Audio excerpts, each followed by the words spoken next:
AI agents are everywhere, automating tasks and making decisions at machine speed. But agents make mistakes. Just one rogue agent can do big damage before you even notice. Rubrik Agent Cloud is the only platform that helps you monitor agents, set guardrails, and rewind mistakes, so you can unleash agents, not risk. Accelerate your AI transformation at Rubrik.com. That's RUBRIK.com. This episode is brought to you by Progressive Insurance. Do you ever think about switching insurance companies to see if you could save some cash? Progressive makes it easy. Just drop in some details about yourself and see if you're eligible to save money when you bundle your home and auto policies. The process only takes minutes, and it could mean hundreds more in your pocket. Visit Progressive.com after this episode to see if you could save. Progressive Casualty Insurance Company and Affiliates. Potential savings will vary. Not available in all states.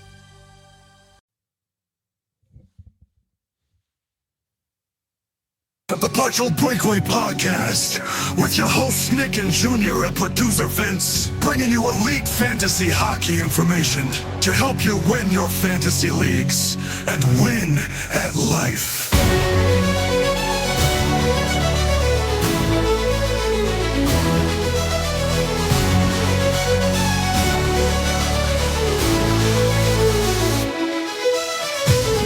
Episode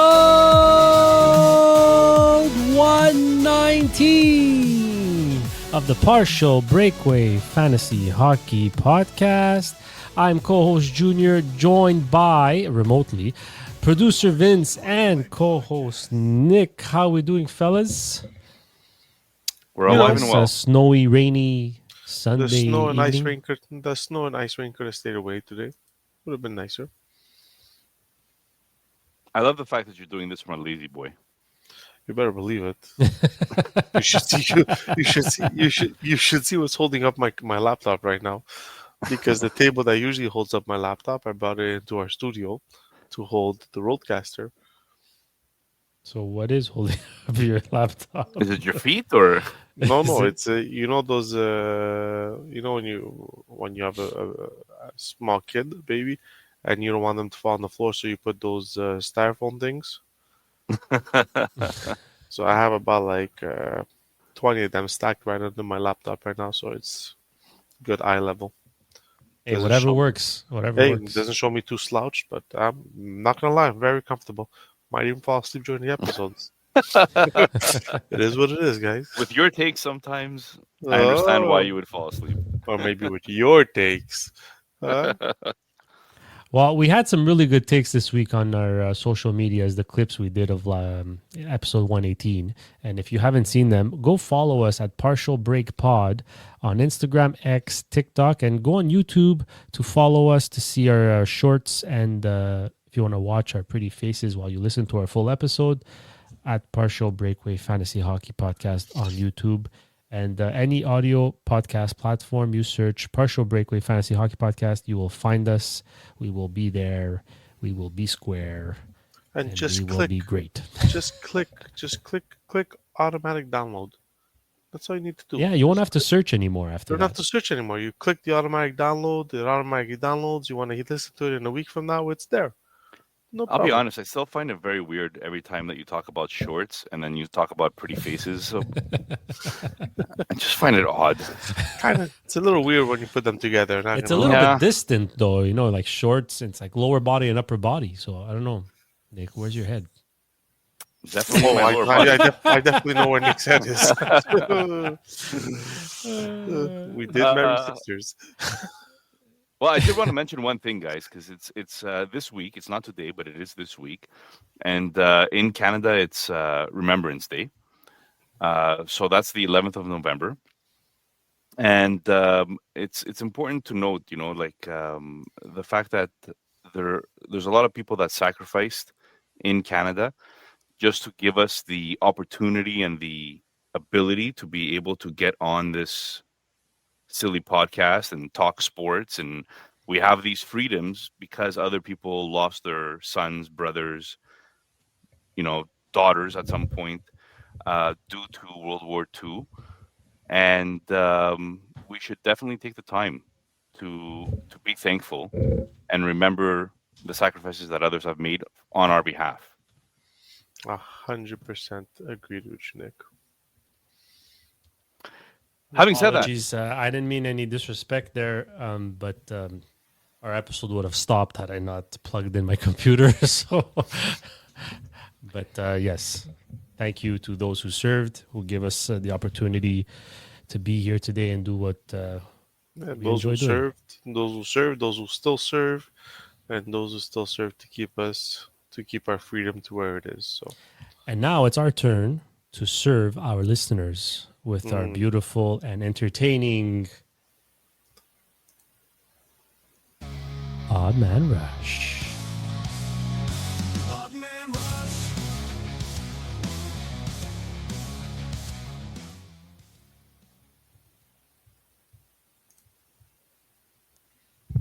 Whether Dun, you're dun, chasing dun. goals, breaking records, or building champions, Sportira has your team covered. Custom uniform, premium textiles, fast turnaround. From the field to the court, from grassroots to pros, Sportira brings your game to life. Outthink, outwork, outplay. www.sportira.com. There's the bell. all right. Odd Man Rush, ladies and gentlemen, is brought to you by Sportira, as you just heard. And we take the news and notes and trends of the NHL and turn them into 30-second takes that usually last about 3 minutes, mostly because of the fact that Vince doesn't know when to stop. The segment is sponsored by Sportira. Please visit their website. And let's get started with the news and notes from the NHL for this upcoming week. So this is going to be the week of November the 10th. Guys, Edmonton lost 9-1. They don't look like the Edmonton that could score at will. You know, Bouchard has had, obviously, problems, looking like a pylon out there. Vince, let me start with you. Is it panic mode? Is it time to panic in Edmonton? Yeah, I think this is the most obvious big red button that the world has seen in panic mode, because you mentioned Bouchard, but they can't keep the puck out of their net. I mean, whether they put Skinner in, whether they put Pickard in, they just can't keep the puck out of their net. It makes no sense. And what have we been saying the last 3 years with Edmonton? We've been saying what's holding them back is a solidified goaltender, a goalie that could just make the saves at the right time. Not even an elite goalie, just a goalie that can make the saves at the right time. And they're not getting it. And then you put it all together with no secondary scoring. It's a mess over there. I don't know what they're gonna do. And then you're thinking, okay, well, you know, they might take a chance with Ingram that they traded for, but then you look at his AHL numbers, and he makes Skinner look like an elite goaltender. So it's just, to me, this is a full out panic mode button for Edmonton, because if they don't get this solved right away or soon, that they're gonna find themselves in a deep, deep hole, which McDavid and Draisaitl cannot get them out of.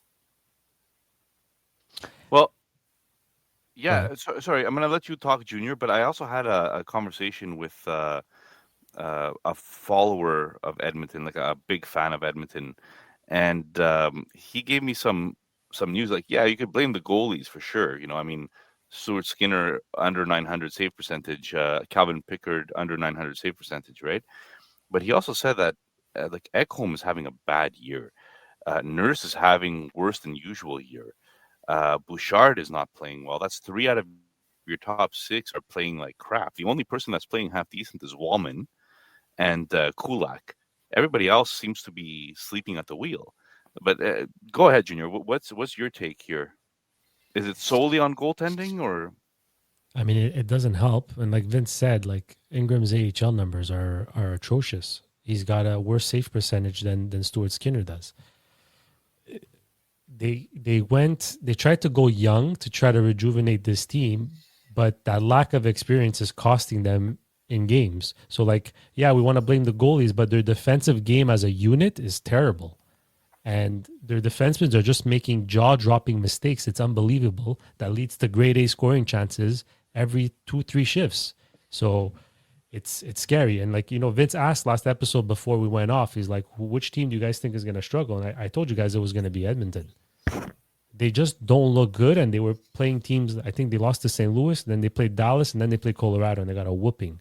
They lost 6 out of their last 8 games. There's only so much McDavid and Draisaitl could do to drag this team, but at some point they need some help.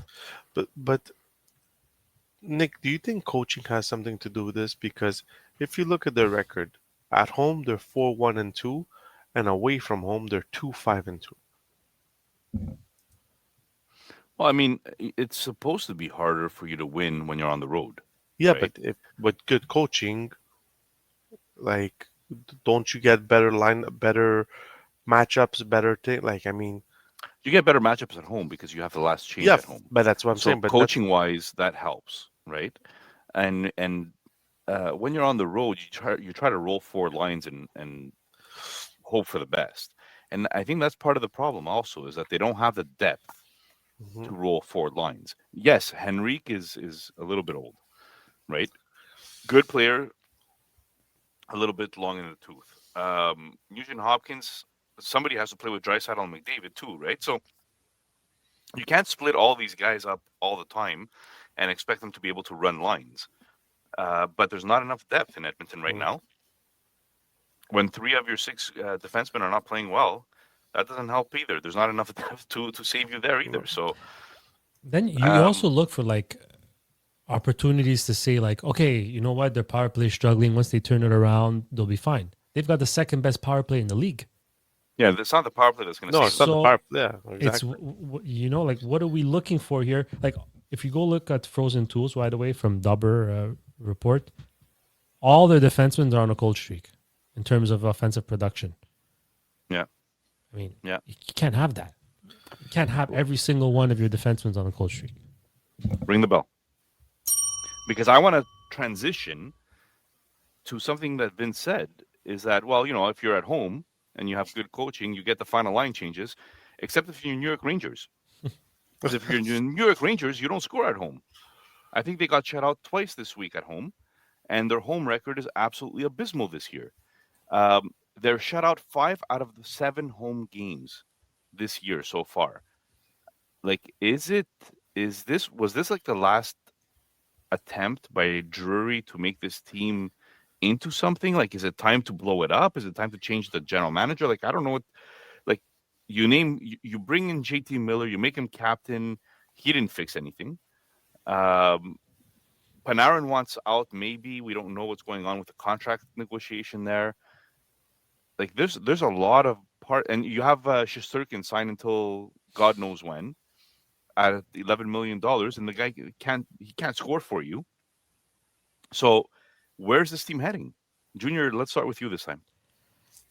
If you look at the analytics, it'll show you that they're not this bad of a team. Like, generally speaking, they're a good team. They're playing good hockey, and they attribute most of this to bad luck. Trocheck is on his way back, so that's going to help big time because their power play is worst in the league. They're 32nd in the league on power play percentage. So having Trocheck back will help. And guys, Panarin shaved his head. You know what that means? He's already got 3 points in his last 2 games after he shaved his head. So they're going to turn this around. I'm telling you. Well, you're expecting Panarin to bring it back, right?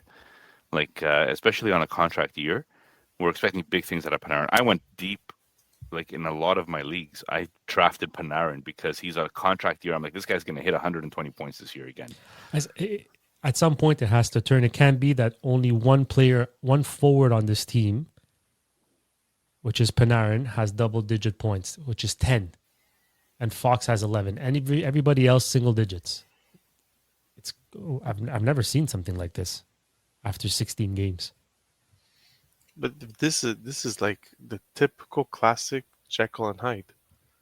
Away from home, they're 7-1-1, and at home they're 0-6 and like, I don't know if their mistresses are giving them what they want on the road, and when they go home, their wives don't give them what they want.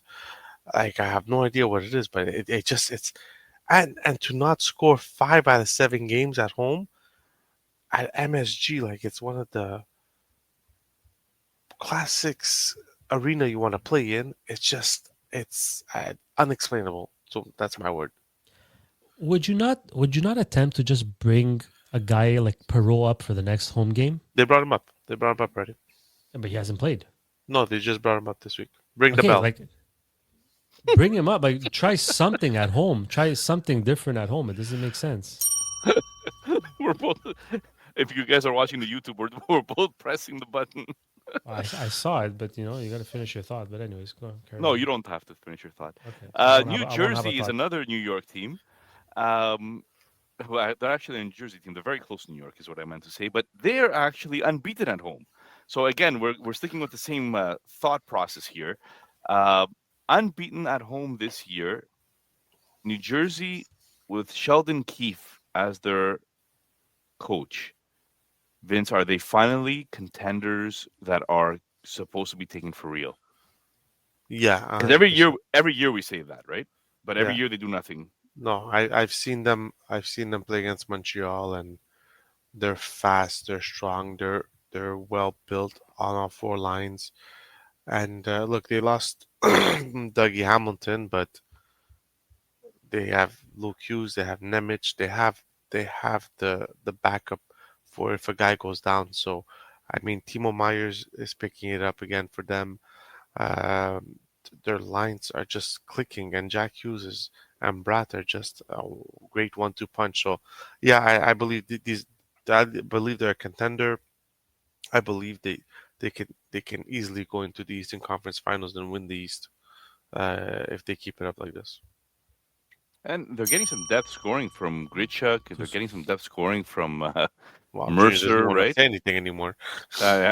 He looks offended. He looks like he got a little butthurt there. Junior, you there? I'm there. I'm good. You're Carry still on. with us? Yeah, you Anything were to talk talking. about New Jersey? They were always a good team. Just Meyer and Mercer now suddenly picked it up, so their depth is coming through, and that's why they're winning games. Well, talking about some of their depth, they also have some sick depth on defense, right? You have Dougie Hamilton, you have Luke Hughes, you have Nemec. But there's some news here that Dougie Hamilton is in fact hurt for at least this week coming up. Any news on that, Junior? He's out at least a week, as far as we know. So is So this a Luke, good chance for the others? yeah, it usually is. I mean, every year we go through this. Hamilton gets hurt. Luke Hughes takes advantage of the opportunity. Then Luke Hughes gets hurt. Hamilton comes back. Hamilton takes advantage of the opportunity. But I'm interested to see what more ice time what Nemec could do because he's been having a decent start. 8 points in 15 games. He's not going to get power play 1, but he might get more 5-on-5 ice time, and maybe a little more ice time with the top forward lines, which could generate more points. Well, that's music to producer Vince's ears because Nemec was one of his high picks. Was it Lama or? Yeah, in Lama. Yeah, yeah. So any thoughts on how Nemec is going to do? Listen, I think like Junior said, I think he'll get his opportunity. He's starting off very well. He started the season off very, very well compared to last year. I still think Luke Hughes is their go-to guy right now. But if he starts struggling, I don't think they're going to hesitate to go to Nemec. That's a good bell, Junior. See, you're good at this now. Talking about other injuries of note, this is a longer term one. Um, Dubois from Washington is out. Looks like it's 3 to 4 months after having surgery. Vince, you're an owner of Dubois as well. Yeah. Obviously, you're tanking, so this is probably good news for you. But 100%. is he in like Band-Aid boy territory? Is he papier mâché territory? No, I don't. Paper. I don't think he's papier mâché territory. I just think that Washington is gonna realize is gonna struggle without Dubois because even though to me, Dubois is a 60 to 70 point player at his best, Mm-hmm. but he still he helps make other players around him better. And without him now, they're depending on Connor McMichael, who had a phenomenal season last year, but really slow out of the gate this year. Mm. So I think that's where the struggle is going to be, and they're going to depend on on that first line, Dylan Strome. Wow, Nick, you just lit up like Jesus right now. Holy moly, that's beautiful. Yeah, so I just feel like a lot is going to be dependent on Dylan Strome. I feel there might be a one-line team until Connor McMichael really gets back into the routine. Junior, anything to add on Dubois' injury? Well, before the Dubois injury, their depth scoring really wasn't helping them, and now they'll have no choice to step it up. But I mean, it's only a matter of time. McMichael is pacing for 22 points. Realistically, that's not how he's going to end the year, and his That's shooting all. percentage is 3.4. Jesus. So, like, this is I'm assuming it's going to turn around. It's a fair assumption, though. With that kind of shooting percentage, it's very fair. Talking about somebody that's coming back now, and Toronto, I feel like they could use him, is Joseph Woll. On the verge to come back, is on a conditioning streak. I think we spoke about Woll even last week as potentially coming back, but for one reason or another, I don't think he was ready yet. He had just it came out right after that he was going down for a conditioning stint. So he was back with the team, but now he's on a conditioning stint. Mm-hmm. Vince? Listen, Toronto needs a solution in that back end. The Stolars is struggling. They had today. They had tonight. They had or this afternoon. They had Hill. I call him Hillbilly, but that's not his name. What's his name? Hildeby. Hildeby, and he got lit up for 5 goals. So against a good team, Carolina. That was But tonight. yeah, that was tonight. So Toronto needs this. Like they're right now they're looking out of the playoff picture with 17 points in 16 games. Goal differential is -1. Stolars is not at the top of his game, so I think Wool will be a refreshing face in that locker room when he comes back. I have a question for you guys. Maybe you guys know this. Looking at the Carolina game, it looks like Boosie was the goalie. Mm-hmm. What happened to Anderson and Kochikov? I know Kochikov started playing this week, but any news of re-aggravating an injury or? No, I think because Boosie has done so well, I think they're currently just running 3 goalies. But isn't it because they have to send him through waivers, Junior? That's probably why, but I don't know for sure. Because Kochikov was the backup to Boosie today. Let me see. Let me get that information. Okay, while You you're guys looking keep that going. up, I'm Yeah. going to switch to another topic here. People that don't need waivers are often guys that just got drafted. In Celebrini, Leo Carlson, Connor Bedard. All of a sudden, you're seeing these guys on the top of the standings, the scoring standings, the points totals for the NHL this year. Are we seeing a generation taking over from the old generation, like a passing of the torch? I don't know. I want to see it for a whole season before I start talking about passing of the torch. But it's nice to see that as Crosby and Ovechkin come to the end of their careers, that there's guys like Bedard and Celebrini, and it looks like also Leo Carlson, that they're kind of rising to the surface and starting to show their potential. I just want to focus a little more on Carlson because I feel like we've spoken about Celebrini and Bedard for forever. He's got 17 points in his last 9 games. He's on fire. 17 minutes of ice time. He's got 8 goals, 15 assists, 23 points in 15 games. He's pacing for 126. Realistically, I don't think he'll hit 100 points. I mean, I don't think so, but I'm doubting it. But he's having a phenomenal year. But you know what? Like, how bad? Because their team hasn't changed that much. How bad was the coaching situation last year? Like, do you think Quenneville is a big part of this success, or do you attribute that more to just the natural development of the younger guys? First thing, Boosie does have to go through waivers. That's why they're keeping him up, because they know they're gonna lose him if they send him down to the AHL. And So Toronto's going to pick him some up. some team is gonna pick him up. So that's why they're running with three goalies right now. Oh, and sorry, just one more Oh, note.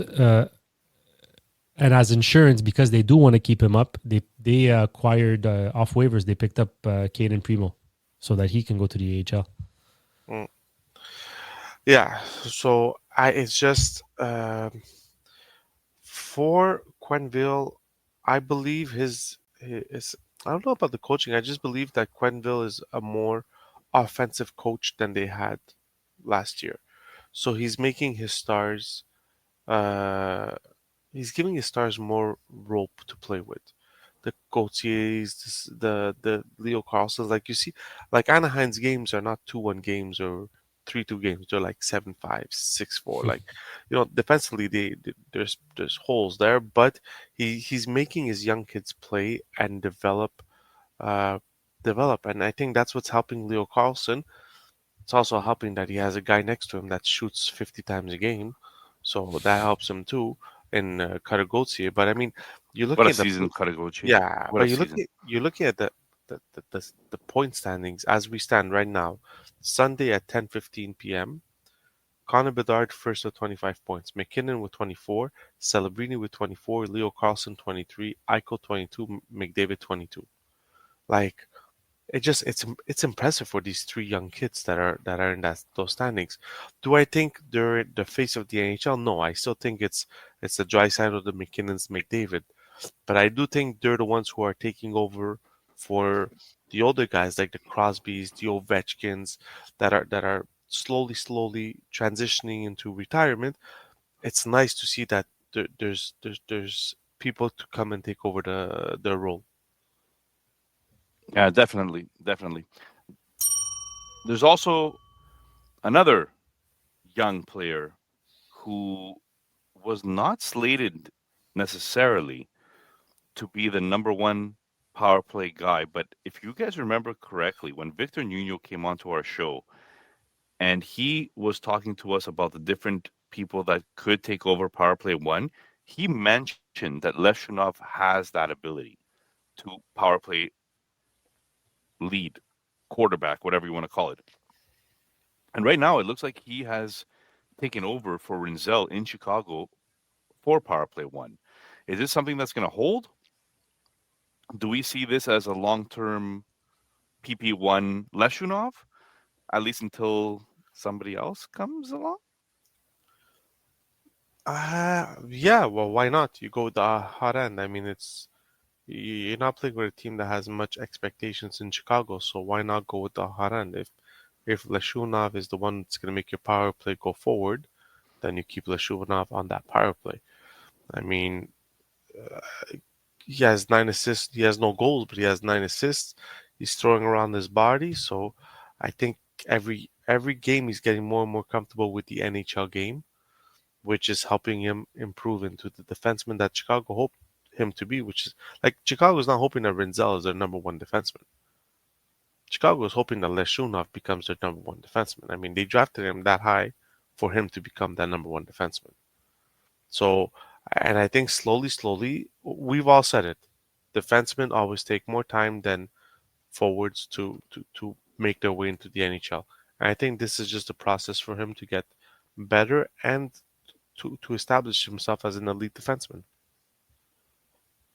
Yeah, I agree. Renzel has 0 points in his last 9 games. And since Levshunov has been put on power play one, it's boosted their power play. They now rank 7th in the league. It also helps that Bertuzzi's on a rapid pace there in the last week. But Well, I was going to say the funny thing is that Levshunov hasn't even scored a goal. No. Right? He's like quarterbacking it in the sense of he has 9 points and 5 of them came on the power play. Yeah. So 9 he's assists. 9 assists. He's So the it's opposite of a Cy Young. yeah, yeah. All right, let's move on. Calgary, St. Louis are both teams that were in playoff contention last year. St. Louis actually made it, if I'm not mistaken. and on the last day, I think Calgary did not. Was that like a one-off? Because this year it looks like they're teams that are well within a rebuild rather than a team that's fighting for a playoff spot. Wolf doesn't seem to have the ability to take them all the way to a playoff spot again by himself, and they're not able to score either. So, Junior, I'll start with you this time. Calgary and St. Louis, like, what's going on with them? Like, St. Louis is supposed to be a contender, I think, or they have hopes for playoff contention.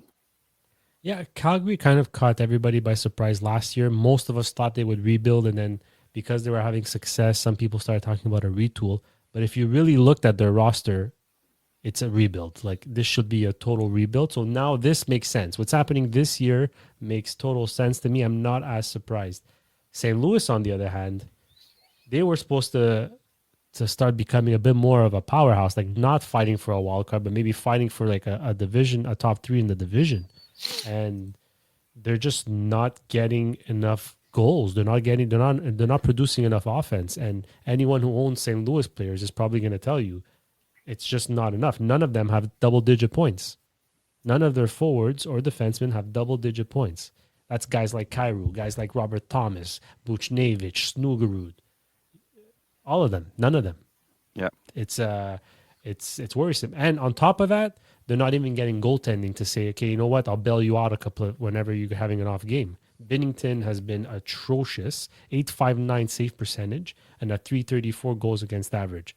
Hofer, which I thought was actually doing better, he's doing even worse. 4 goals against average and 865 save percentage. So Didn't he just have a shutout, Hofer? yeah, he's had This 2 week. consecutive games this week that he was pretty good. So He was better, hopefully okay. for them So he had that they're started turning off- it around. He started off really poor.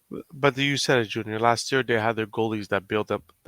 They had their goalies that gave them a lot of wins that they shouldn't have gotten.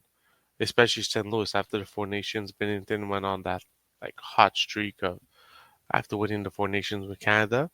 But this is the thing. If these two teams don't get goaltending, they will struggle to get points. They should be both in a retool rebuilding section, especially Calgary. Like St. Louis has their young keys that are there now. One of them in Kyrou, we have no idea what's going on. Right, he got scratched 2 games ago. Like we don't know where he stands with the coach right now. But they have the Robert Thomas, they have the Snoogaroos. Hofer is young, so I mean, but Calgary, it's Calgary. It's a massive. It should be a rebuild. I mean, Perek, they brought him up, but he's a young kid. He's a defenseman. Always takes time. But you compare what Perek is doing and what Schaefer is doing, you're asking yourself why Perek got drafted where he did, right? So the Calgary as a team is just. I think they're going to be the most active team, trading their veterans to finally start the rebuild that should have started last year, but because Wolf went on that hot run and carried his team to almost the playoffs, they couldn't do anything. Oh, you mentioned it. You selling selling off their veterans, but the owner of Calgary came off and he said he doesn't even want to sell Kadri. He doesn't want to trade him away. And the guy just played his 1,000th NHL game, which is quite a milestone. Other than Kadri, the only other person that hit a milestone this week was Ovi. So not too long ago, we had Hedman and Kucherov one episode ago that had hit milestones. Now we have Kadri and Ovechkin hitting milestones. Guys, any thoughts, comments about Kadri? Is he going to move at the deadline? Is Ovechkin going to come back and be something here, or are we expecting status quo? Kadri is moving at the deadline if he wants to. If he tells them he doesn't want to move, then he won't move. They won't be able to move him, but he should move on the deadline. Kadri's 1,000 game is impressive just because of how his career started in Toronto. There was a lot of ups and downs with him in Toronto. People didn't know if he, especially with his suspensions, people didn't know if he can, I mean, his biggest fan was Don Cherry that thought he was, but no one knew. And then him getting traded to Colorado, I think, is what saved his NHL career. And and actually brought him into the status he's in today, where he could have played 1,000 games. So I mean, it's a huge feature, and for Ovechkin, I mean, 900 goals, man. Can't wait to see when we're gonna see someone score 900 goals, because it ain't gonna be anytime soon, in my opinion. Well, we saw it. we We pretty saw much it. Yeah, we saw it. But are we gonna see another one? It's good. It's tough.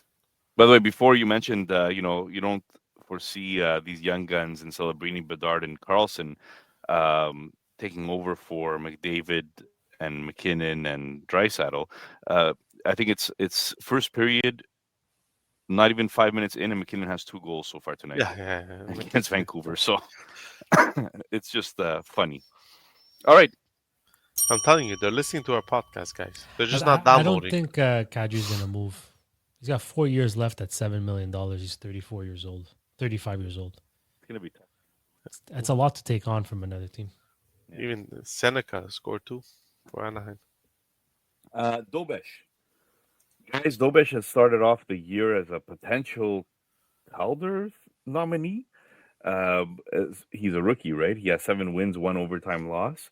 But after that overtime loss, he was seen not too happy during the press conference, and he appeared like he was a little bit emotional. Guys like Junior enjoy talking about athletes and their emotions. So let's start with Junior here. What do you think about Dobish's reaction to losing in overtime? I think it's not a popular opinion, but I think it's a little soft. I honestly think it's a little soft. Unless there's something I don't know about the reason why he was actually emotional. I get it. He cares, and that's a good thing. But you could care without feeling distraught of losing in overtime versus the best team in the East. What's going to happen when he loses the next game? And it's 2 games in a row he loses. He's going to pull a tantrum. He's going to go nuts. What is he going to do? Like, if he's having a hard time handling an overtime loss to a cup contender, when he hits a streak where he loses 2, 3, 4 games in a row, I'm not confident in him now to turn that around, because he can't even handle an overtime loss to a contending team. So, look, hopefully it's a one-off. Whatever the reason was, there was something else behind it, because I think he is a pretty decent goalie. But I'm glad Montembeault's starting to turn the corner. Yeah, listen, I like the passion. And listen, June, like you said, I mean, there's crying, then there's the tantrum, and then there's the throwing of the toys. I mean, we go through it with our kids. So, I mean, he's got to start throwing his sticks. So, listen, I like the passion that he was upset that he lost. You always, you don't want your players celebrating that they lost. So, I'm passionate, but I think that it was a little too emotional for my liking.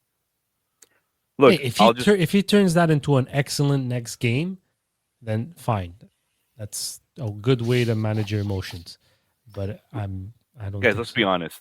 Like, to be at this level, to be National Hockey League players, you have to have some sort of emotion in you, right? You have to have some sort of passion in you. You have to be able to even handle the pressure of the NHL. There's so much pressure on you. You have to have a bit of thick skin, right? Pressure is a privilege, but the fact is that you have to be in it, right? Yeah. And us 3 are doing this podcast from our basements right now. Like, there's pressure on us too to perform, but we're not at that level of performance here. Can you imagine the Canadians were losing and not a winning team? He's lucky that the team is winning, because the media would have eaten him up alive. Do you guys remember? That's my quarterback, man. Terrell Owens. Terrell Owens. There's emotion, man, in sports. There's emotion. It's good. This is the drama of men. Yeah. We love watching sports for this reason. So I'm happy that he showed a little emotion. You go, Drew. You go, Nick. You go. You guys are just rough.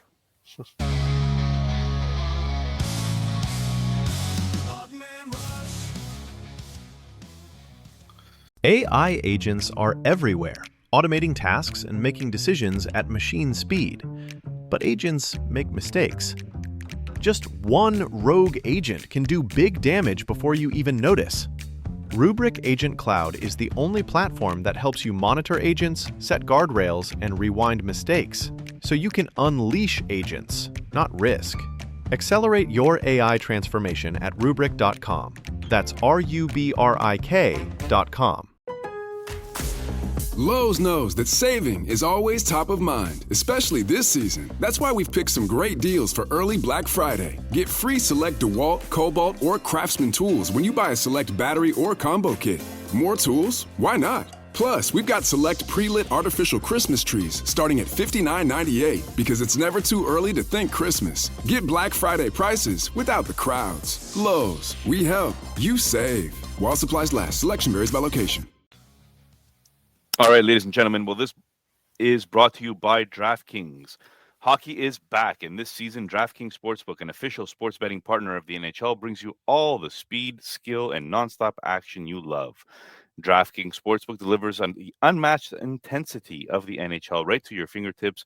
From player props to the thrill of live in-game betting, every drop of the puck is your shot to win big. I don't have money, so I do not bet on much, and I cannot make more money unless I win those bets. So there's been some good prop bets for players. I've mentioned before that if I have $1, maybe I would put it on shots on goal, or maybe would put on in a game. If New York Rangers are playing at home, bet for them to get shut out. Anyways, that's where I would put my money if I had any. New customers, this one is for you. Bet just $5, and if you win your bet, you get paid out $300 in bonus bets instantly. Light the lamp all season long with DraftKings. Download the DraftKings Sportsbook app and use code THPN. That's code THPN to turn $5 into $300 in bonus bets if your bet wins. In partnership with DraftKings, the crown is yours. Gambling problem? Call 1-800-GAMBLER. In New York, call 877-8-HOPE-NY or text HOPE-NY 467-369. In Connecticut, help is available for problem gambling. Call 888-789-7777 or visit ccpg.org. Please play responsibly. On behalf of Boot Hill Casino and Resort, Kansas, pass-through of per-wager tax may apply in Illinois. 21 plus age and eligibility varies by jurisdiction. Void in Ontario. Restrictions apply. Bet must win to receive bonus bets, which expire in 7 days. Minimum odds required. For additional terms, scroll down. And responsible gaming resources, see dkng.co/audio. Limited time offer, copyright NHL 2025, all rights reserved.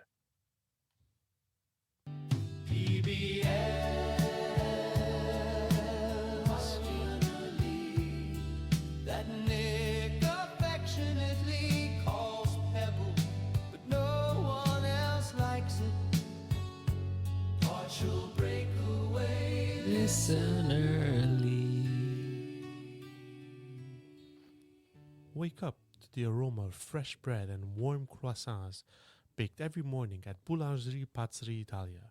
From cannolis to crusty Italian loaves, every bite is made with passion, tradition, and a touch of Italy. Come taste the difference, where every pastry tells a story and every loaf is baked with love. Boulangerie Pâtisserie Italia, situated at 5496 Jean Talon East, Saint Leonard. Come visit. Shout out to Fred, who finished the week in first place. I mean, the week is not over. There's still some games active right now, but I think he's got a healthy enough lead for this week that it's safe to say Fred, with 172.9 points, was the winner of the week, if you will. Shout out to also M. Valmora 2, who has the second most points, and Vito P., with the third most points this week. As for the overall standings, yours truly, Junior, is still in first place. Fred has climbed all the way up to second place in the overall standings, and Vince's Bigfoot team is holding on to third place. So let's jump straight into this. You could at least say like Fred is at 605.6 and Vince is at 605.4. Why? Like I'm basically tied for second place. If you ain't first, you're last. Yeah. Yeah, I could have also said I have a 40-point lead, but I didn't. Okay, here we go. Yeah. Well, I have a 40-point lead from the bottom. Well, to be fair, for the first up until this week, my other team was in the top 3, and I dropped down completely to like 16, 17 this week. Guys, if I'm one thing in life, it's consistent. All right. My teams, I have 3 teams. All 3 of them are ranked 34, 35, and 36 in the league right now. Okay. They're back to back to back. Hey, you always need a good foundation. You always need a good foundation. So you're holding the rear there. You're doing a good job. Yeah. If there's one thing I could do well, it's the rear. You're making sure nobody's getting left behind, Nick. Well, you know who's going to be left behind this week? Players from the Chicago Blackhawks, the Pittsburgh Penguins, and the Utah Mammoth, because Tell me why, Junior. those are the 3 teams that only have 2 games this week. Players that will be probably more likely to be drafted are from the Columbus Blue Jackets, the Edmonton Oilers, the New York Islanders, the New York Rangers, and Vegas Golden Knights. Those are the teams that play 4 games this week. The Rangers have 4 games, 2 games at home. So it's like they're only playing 2 games if you want from a fantasy perspective. Not sure how much you want to dial in there. But guys, what's your strategy going into this week? Have you paid attention to the schedule at all? Nick, I know off air you were kind of talking about the Edmonton Oilers. Are you smashing Oilers this week? My strategy is to do what Nick does not do. I mean, up to now it would have worked. Nick, Sorry, you're just guys, choosing my not to internet talk? Kind of bummed out a little bit there. Okay. Did you hear me? Do you guys hear me at all? Or? Yeah. Do Yeah, you we hear hear us? You don't hear us? You're muted. You're definitely muted. Why are you Okay, muted? I think he left and probably came back. Vince, why don't you tell us what your strategy is for the week? Listen, Or what your lineup looks like? Edmonton can't keep the puck out of their net, so they're gonna have no choice but to score. So, I mean, with one of my teams, I just slapped on all kinds of Edmonton players as much as I could, and then because Draisaitl and McDavid cost so much, the rest were just ELC players that play 4 games. So with that team, I'm 24, trying to catch up to the top. We're just trying to make a run to the top. With my third place team, I actually loaded up on Vegas players just because they have 4 games. Dorfer has a healthy contract at 1.8 million. So I start with the Vegas players, and then I just put in other teams that play 4 games. I put in 2 Islander players. I put in Columbus players, and then I just put in ELC guys, basically like Celebrini and Hudson, just to fill out my outline. But basically, this team is going to be very concentrated on the Vegas Golden Knights, who need to score about 10 goals a game.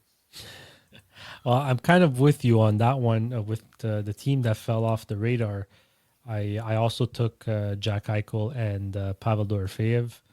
I touched the Islanders with Heineman. Yeah, I did that too. Yeah, and I kind of like, even though they're only playing 3 games, the Colorado Avalanche are playing the Ducks, the Buffalo Sabres, and the New York Islanders all at home. So I wanted some representation of the Avalanche, and I think I took Natchez and Cale Makar. So I went with a high-priced defenseman. yeah. Nick is back. I got to add him to the stage here. No, he is deactivated. Okay. One team that could be very interesting to look at is also Detroit. They only played 3 games, but they're playing Anaheim, who we spoke about, score a lot of goals but give up a lot of goals. Buffalo Sabres, where the lean is not there, and the New York Rangers. So it's a easy schedule compared to others.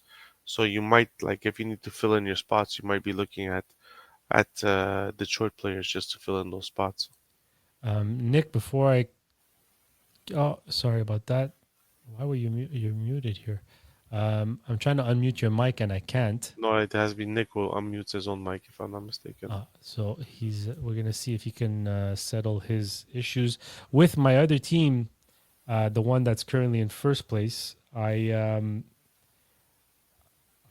went with a team. I went with a duo that. Hold on, where are they? They're only playing 3 games, so I didn't really focus on 4 games necessarily. But I went with Winnipeg Jets. I think their big guys are a little slow in the last week or 10 days. So I'm expecting a turnaround for them, which is why I loaded that team with Shifley and Connor. I also took Aho because I like Carolina's schedule. I kept Dorofeev for Vegas and Colorado. I still wanted to include them in this team, so I did Olofsson this time on this team.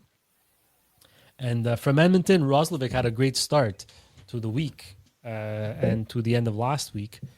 So I'm hoping if Edmonton finds their game, he's part of that.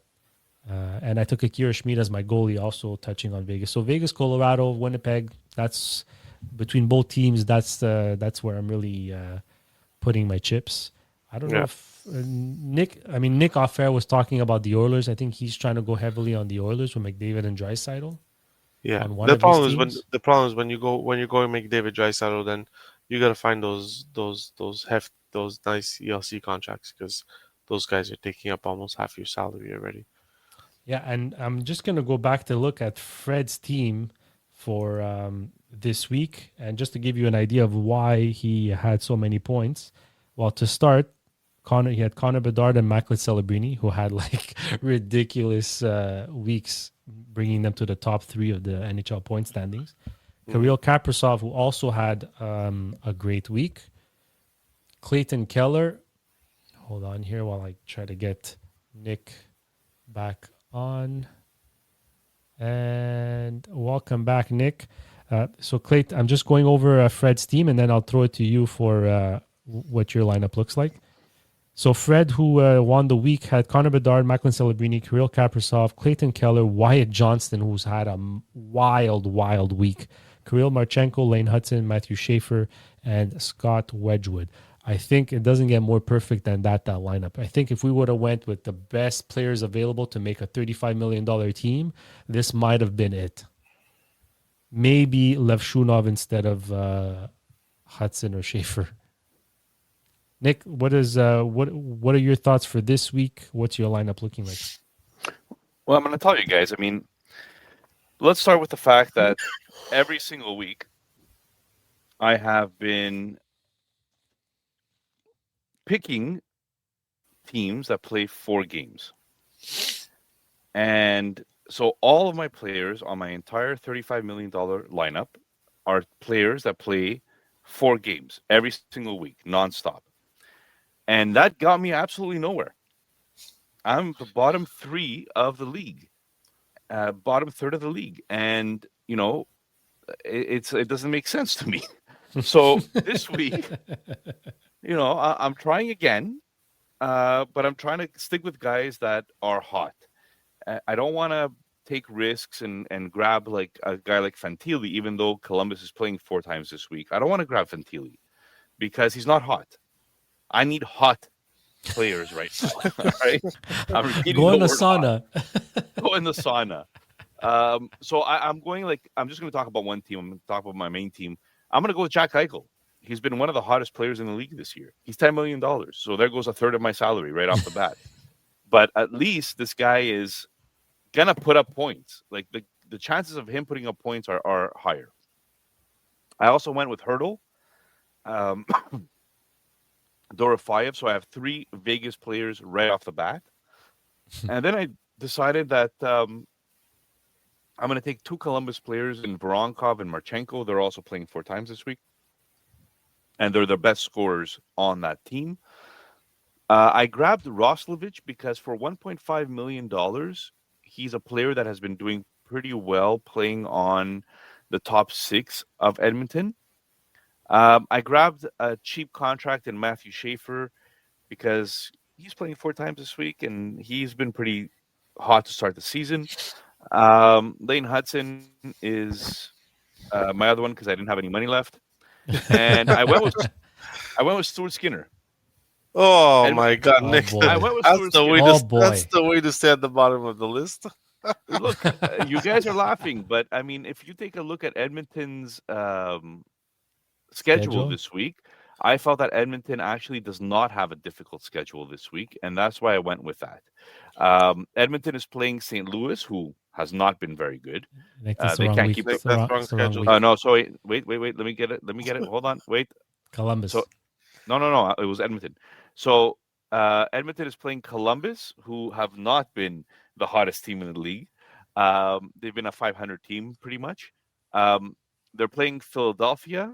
I feel like you could score on Erson, and even though they're doing not bad with under that coach now, right? They're playing Columbus again, and they're playing Carolina. I mean, I see at least 2 wins here somewhere for Skinner. You So see how Nick covered himself. He says Skinner's going to do well, but he still dressed 2 Columbus players because he knows they're both going to get hat tricks against Edmonton. Because those are the games Pickard's gonna play, right? well, that's exactly the thought here. Okay, well, guys, then 35 million. It's not easy, eh? No, it but- isn't. It is. But to be fair, I had Skinner and then I changed him last minute because I couldn't do it. Before we end the PBLL, let's discuss this 4 games and versus 3 games strategy. Because, like you, Nick, I was often going with the 4 games played, but this week I changed it up because I kind of like Colorado's schedule, even though they only played 3 games. They're playing Anaheim, Buffalo, and the Islanders. So I took some guys from Colorado, and I also took some guys from Winnipeg who also have 3 games, but are playing Vancouver, Seattle, and Calgary. So how much does it matter, really, the 4 games played a week in this kind of league? Is it more about the opponents, or is it just the fact that like they have more opportunity to gain points than if they play 3 games? Well, I know for sure, 100%, that there are teams that are ahead of me that have not changed their lineup at all in Interesting. PBLL. So the whole 4 games a week and trying to maximize games played, it's great in theory, but it's not necessarily the best strategy. And I think this for me actually made PBLL even more interesting. Because now all of a sudden it's not min-maxing your games played that's going to make you the top of the league necessarily. There are teams that are better than me that haven't changed their lineup at all. Like, we're talking about different strategies could work in PBLL. It's not just being a sweatshop and okay, start him, right? So I'm enjoying it even more because of that, and I find that it just goes to show that this type of league is fun for anybody. And you'll find out this when Nick finishes last place next week. Yeah, maybe.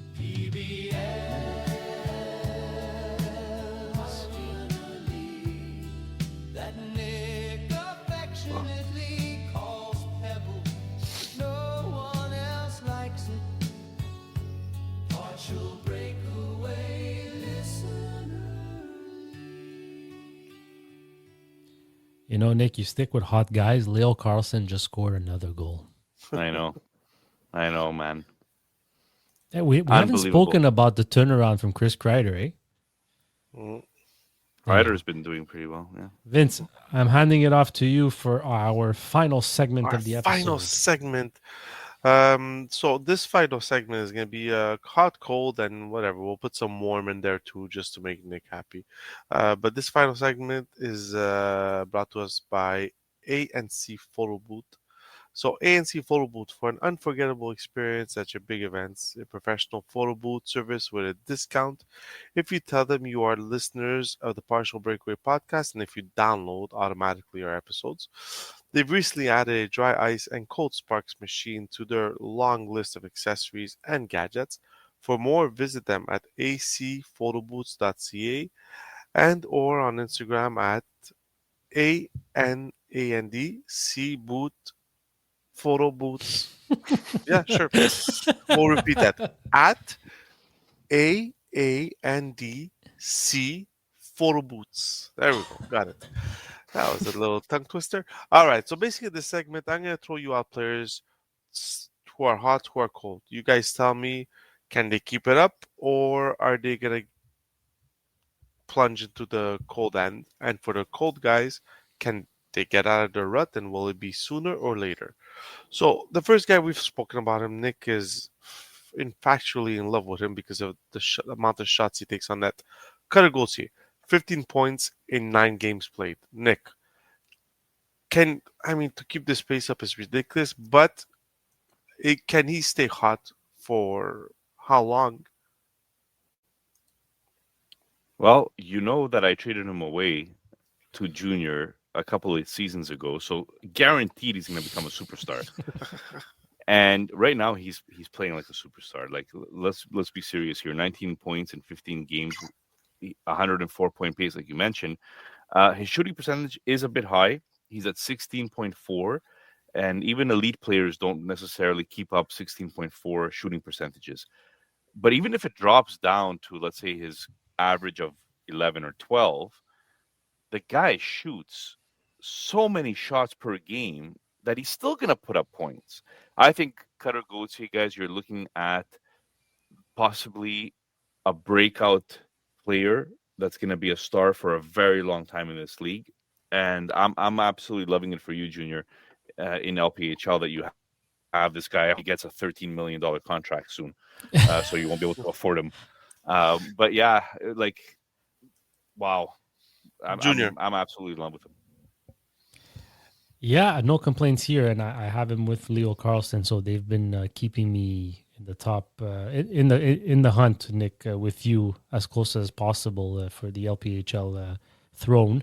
But yeah, like you said, his shooting percentage shouldn't scare anybody. I mean, even if it dips, like you said, it shouldn't make him drop that much. I don't think he'll get 100 points, but I could be wrong. I always, by now everybody knows I like seeing it before believing it. So, but yeah, you got to keep right. So when we talk about riding the wave or riding the hot hand, had you read the hot hand with Cutter Gauthier as of 2 weeks ago, to this day, it's still paying off for you. That's a long stretch that you could have capitalized on. So don't think because after 3-4 games he's on fire, he's due to cool off. No, if he's on fire and you want to ride the hot hand, take him until he gets cold. That's how things work. Nice. Next, this guy could be picked up on waivers in most leagues. Troy Terry, 5 points in 3 games played. And we can add an assist on tonight's game. Junior, is this Troy Terry going to come back where the Troy Terry who scored 30 points, or is this just a little hot streak and then he's going to cool back down? He seems to be on pace to be the Terry we're accustomed to seeing. The power play is much better, so that's automatically a sign that he could possibly sustain it, because he's already got 5 power play points. He had only 11 all of last year. So he's halfway there, and he's only played 15 games. This team is trending upwards right now. His shooting percentage is 15. It's a little high, but like the last couple of years, he was 11 and 12. So again, that doesn't scare me. He's getting deployment. He's getting opportunity. He's on the power play 1. He's on a high-scoring team. So all signs point to him sustaining this throughout the year. Nick? Nothing to add. He's kind of had like up and down seasons, but this is the best Anaheim team that we've seen in a long time, and he's kind of capitalizing on that as well. Okay. All right, next. His teammates said he could be a 50-goal scorer. Wow. Morgan Geeky, 4 points in 3 games played. Gets first line, gets first power play. We can admit this guy came out of nowhere this year. So, Nick, is he a real number 1 centerman on this team, or is this just an illusion of the player he could be? Well, he doesn't play center, so he's not a number 1 centerman. He plays left wing Okay, number 1 with left David wing. Pastrnak. Hmm. And he had 33 goals last year, so this isn't necessarily his coming out party. He's just continuing what he was doing last year. Now, all of us turned around and said that, well, this is unbelievable because he had a 21% shooting percentage last year, so it's absolutely not sustainable in any way. Uh, and he has 28% shooting percentage this year. So he's somehow sustaining the shooting percentage. Look, as long as he gets deployment with Pasternak, you're throwing him out there. So you can't not throw him out there. Junior. Yeah, I have nothing to add. Nick said what there was to be said. Okay, next guy. I mean, we knew he was going to get a slow start, a new team. We always say when you get a new team, you got to give them about 20 games before they get used to the system, especially this team who has a unique system in the Carolina Hurricanes. So Ehlers had, sorry, last here, 4 points in 4 games played. He got 2 points today, so that will make 6 points in 5 games played. Has Ehlers finally arrived in Carolina, Junior? Yeah, he's arrived and he's not done yet. He hasn't reached the peak here. He still only has a 4.5 shooting percentage, Which is low in Ehlers' which case. is low. And now Ehlers is not a big. He never really had high numbers in shooting percentage. Like he's last year was 13.8. That was by far his best. But you could expect him to be around the 10% mark. Going up 5% in shooting, that's a big difference. That's a big difference. And he's playing with Aho and Jarvis. So despite him not producing, he was never taken off that line. And those guys will produce for 82 games. That's a guarantee.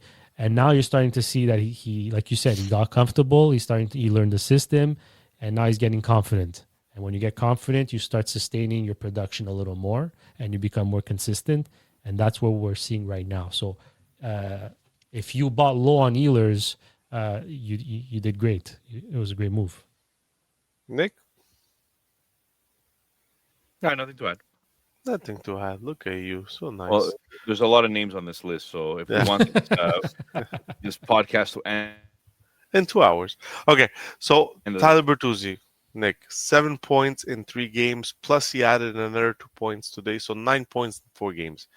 Is this one of Bertuzzi's classic hot run streaks and then he goes to die? Yes, Well, absolutely. Yeah, you pretty much said it. 28% shooting percentage. So 28% shooting percentage.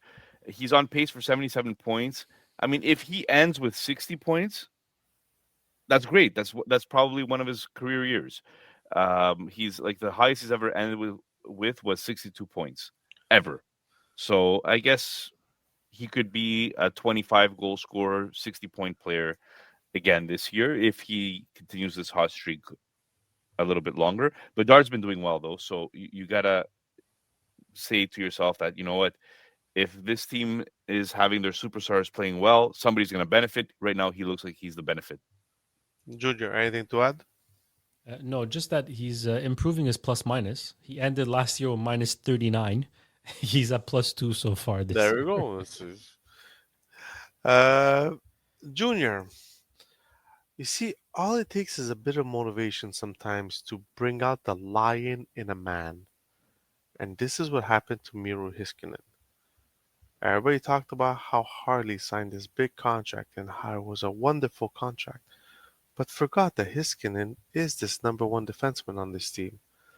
9 points in 3 games played, and if I'm not mistaken, he added some points today. Let me see over here. They scored 2 goals and he added 2 assists. So that's 11 points in 4 games. Junior, is this Miro Heiskanen saying, pump the brakes on this whole Harley number one defenseman for Dallas?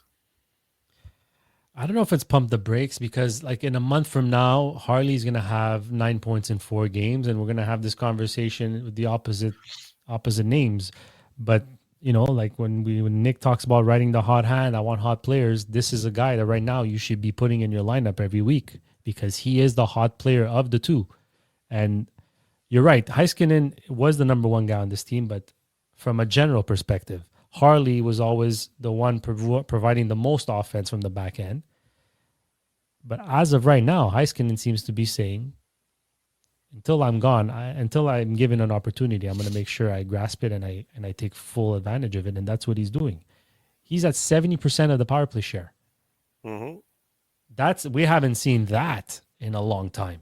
It was always closer to 50-50 or even 60-40 Harley. So to see Heiskanen at 70%, that's maybe a first flag to say, oh, what's happening with Harley in terms of a fantasy perspective this year, or this early on, I should say. Nick, right to add? No. Brock Faber, Nick. Even him. There's something in him was boiling that they were saying Booyam. Booyam is the guy. Booyam is the future. Booyam is the future, but Brock Faber is the one who got the first big contract with Minnesota. 4 points in 3 games played. Booyam is slowing down. Is Faber taking this opportunity to reestablish himself as a number one defenseman on that team?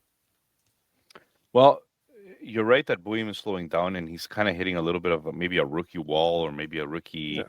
The adrenaline is wearing out a little bit. I just love the fact that in one of my leagues, I was made fun of because somebody offered me Booyam for a player. It doesn't matter the trade now, but everybody in the league was saying, "Oh, you went and you got Faber. This guy doesn't even have power play one. He's a bum. He's not even going to be fantasy relevant." And yes, he started off the year very bad, but in the last 8 games played, he has 9 points. His shooting percentage is not out of this world. It's 7.9. He's still playing 23 and a half minutes per night.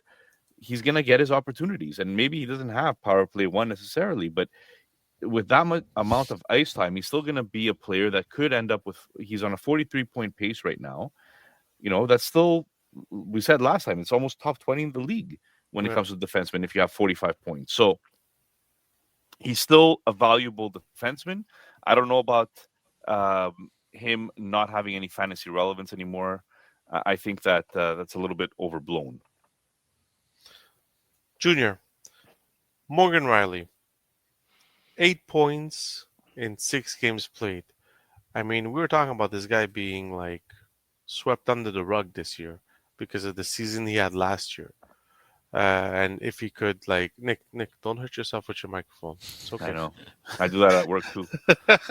So, Morgan Riley, are you surprised with this hot streak? I mean, has he redefined himself as an offensive defenseman again?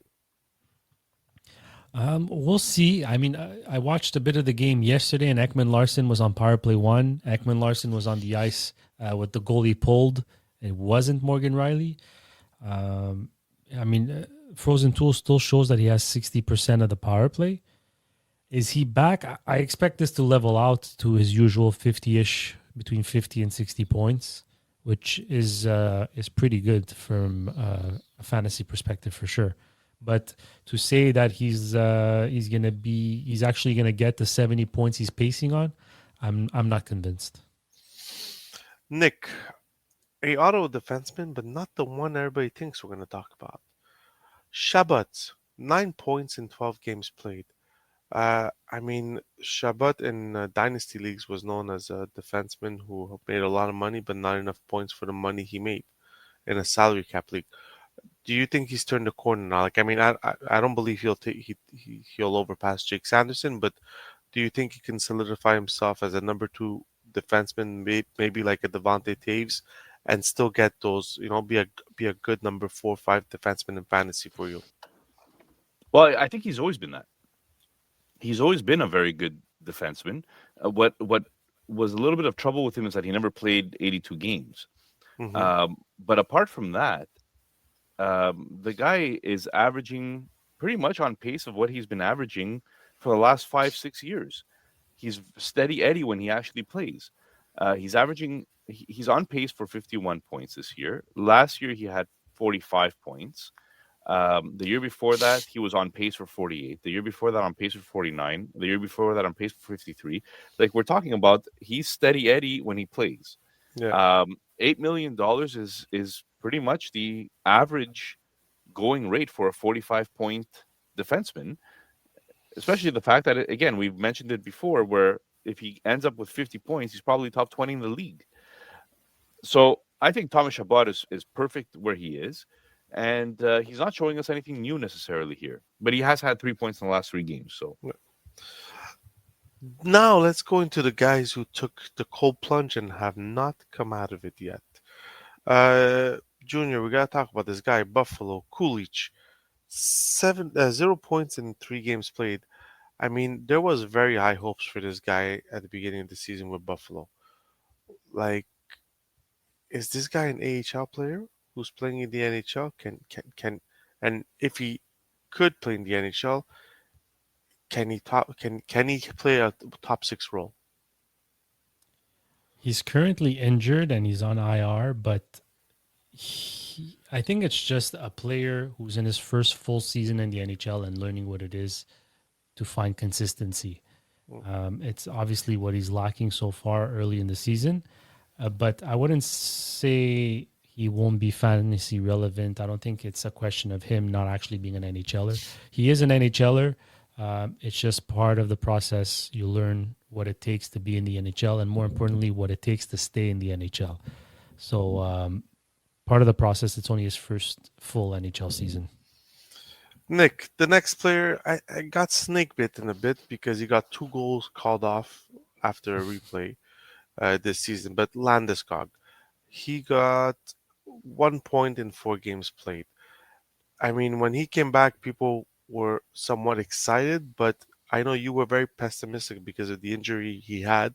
If he can be back to his old self and put up those great secondary points. Do you think he's just a role player now, or do you still think he can be fantasy relevant in some teams? well, I mean, I think we have to be fair. He came back from an injury where the doctors were telling him he'll never play again, Hmm.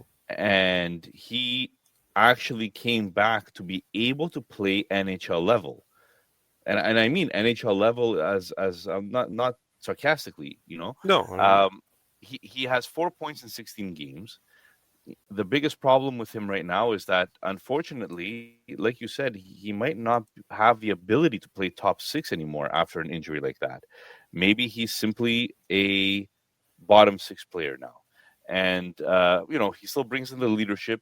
He still brings just over a hit per game, maybe just over a shot per game he's averaging yeah, right now. Um, More than that, though, unfortunately, he's not bringing, and he's averaging 13 minutes of time on ice. That's not top six exactly. time on ice. So for those reasons, unfortunately, he's droppable in Yeah, fantasy. okay. So since Junior went to take care of some business, I'll come back to you again, Nick. Seth Jones, he was supposed to be like this was supposed to be after last year going with Florida. It's supposed to be like his full first season, rejuvenation season with Florida. Um, have the serious injuries in Florida hurt Seth Jones indirectly?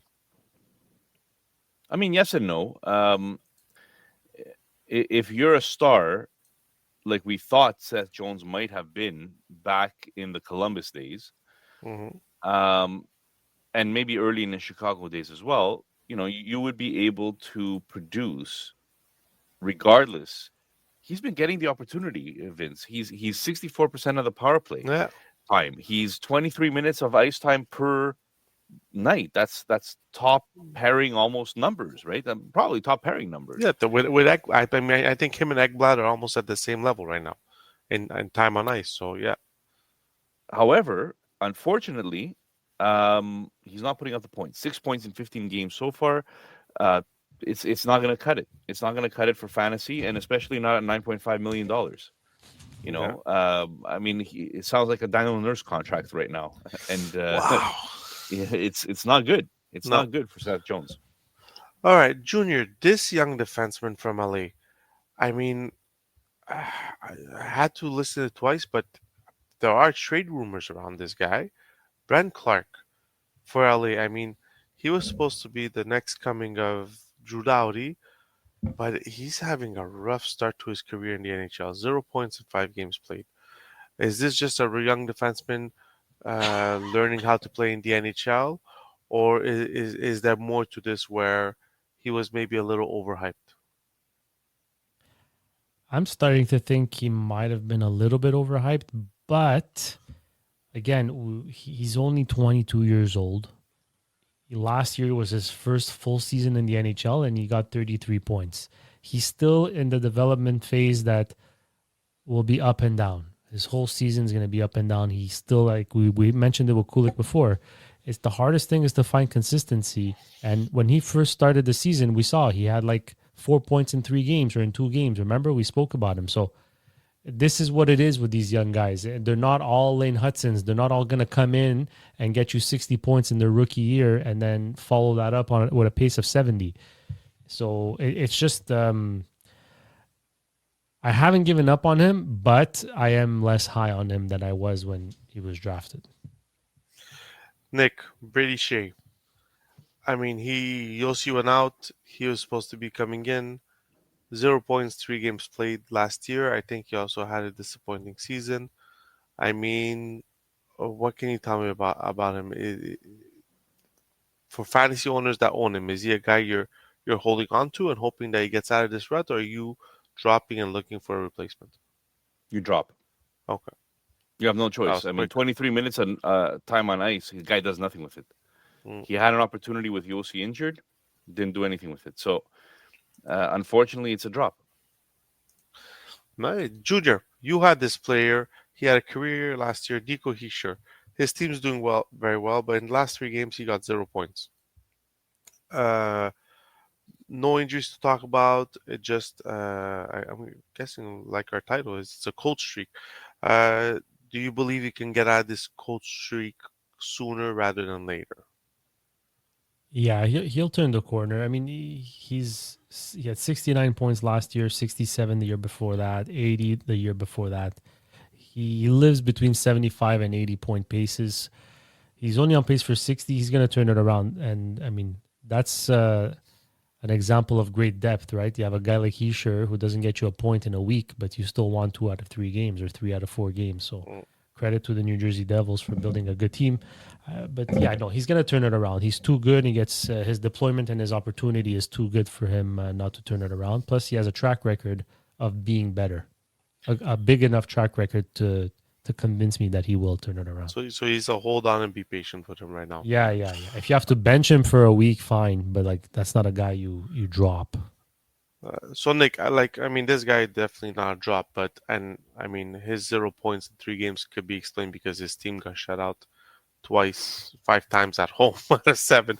But Adam Fox, are you even a little worried about Adam Fox, or is this just a resemblance of how the team is performing? No, I mean, you can't be worried about Adam Fox, right? I mean, um, yeah, he's Adam Fox. No, He has 11 points. That's why I started with this is not a guy you drop. Yeah, he has 11 points in 16 games. He's on pace for 56 points. That would put him top 5 in the league, Yeah. top 10 in the league if you really want to. And he's still playing 24 minutes of ice time, 80% of the power play. So Junior, I'll throw you the same question about the next guy, Jake Sanderson, 0 points in 4 games played. Is it the same situation where he's just going through a little bumpy road, or should owners be worried for Jake Sanderson? No, I wouldn't be worried. I think he can still maintain this pace of 56 points. I think he just started way too hot that he maybe gave false hope of a 70 point per game season. But no, nobody should be worried for Jake Sanderson. He's going to be just as valuable 5 months from now than he was when you drafted him. Nicholas, next two other guys, and then the podcast is done. You own them. I'm pretty sure you traded him. JJ Peterka started hot with the Utah Mammoth, but 0 points in his last 5 games. Is this a player coming back to earth with a new team? Still trying. I mean, was on adrenaline, and now is just trying to keep up with the system. I mean, I'd like him to shoot a little more. He's just under 2 shots per game in the sense of percentages. I find he hasn't been as involved lately. His time on ice is lower than it was last year.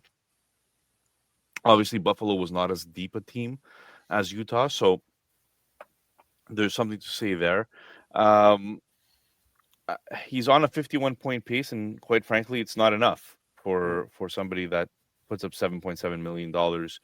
And I could tell you right now that I had traded him away to listener Bamia in LPHL. You know, and he's expecting more out of him. And I think any fantasy man would be expecting much more from him. 0 points in 5 games is not what you want from Peterka, especially not in a top 6 role in Utah, who's doing very well. Utah. Yeah, he's too much of a streaky player, in my opinion. Needs more consistency. He can give you weeks where he'll give you 6-7 points, and then he'll give you 4 weeks of 0 points. So he's always been very, very streaky. All right, Junior, last one. We spoke about him a bit on the Dubois injury. Connor McMichael, 0 points, 3 games played. I mean, I don't think he has many points this year. With the Dubois injury, is this gonna make him elevate his game to, the season he had last year, or at least anywhere close to the season he had last year? He's off to a pretty terrible start. 4 points in 15 games. He's on pace for only 22 points. Yeah, That's rough. His shooting percentage is 3.4, so you got to think that goes up. And now he's going to have more opportunity. He was averaging 15 minutes of ice time. Now he's the number 2 center on this team, and he's lining up with Protas and Tom Wilson. So this should Tom get him. Tom Wilson was hot. He's fire hot. So I think he'll turn it. I think he can turn it around. He has the greatest opportunity to do it. You know, and unfortunately, it was an injury to Dubois, but he's officially the number 2 center. He doesn't have power play 1, but he never did, even when he had 57 points last year. So I'm expecting an increase, but I don't know if he's going to match last year's points because he started off too slow. All right, and there it is, the segment Hot Cold. Don't be afraid to take the cold plunge once in a while. It's good for your skin and your health. But just make sure to good for your heart. And make sure you go back into the warm area once you're done. But to all the listeners, thank you to the trillions and billions and millions. Thank you for listening. It's a little long episode, but we're working on. We might work on some different aspects for this podcast. But when we do, we'll announce it. And thank you again for staying with us and listening. Nick? Guys, quick question before we end it. Yo. Over or under 1 win at home for the Rangers this week. They play the Nashville Predators and the Detroit Red Wings at home. Wow. One win or goal scored? No, 1. I'm assuming they're gonna score a damn goal, but I mean, if you don't think they're gonna score a goal, then I'm with Nick. You can't give them 2 wins at home. They haven't won one yet. I'll say they'll beat Nashville, but they'll lose to Detroit. Fair Agreed. enough. Hopefully, all of you have a much better week than the Rangers will then. Yes. And make sure to click that download button, for crying out loud. Sir.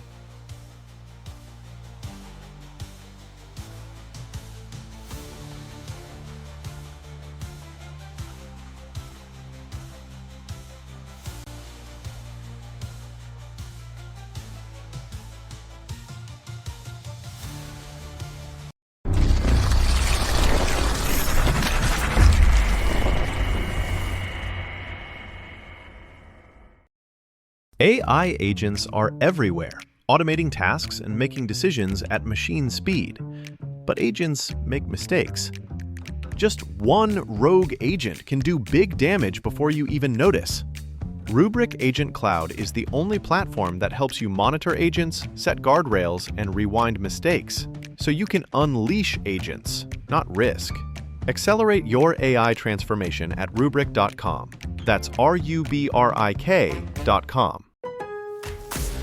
Here for the Lowe's early Black Friday deals? You're right on time for some of our biggest savings. We're talking up to 50% off select major appliances, plus up to an extra 25% off when you bundle select major appliances. Holiday lights going up soon? Select ladders are up to 50% off right now. Get Black Friday prices without the Black Friday crowds. Lowe's, we help, you save. Valid through 11/19. Selection varies by location. Select locations only. While supplies last. See Lowe's.com for more details.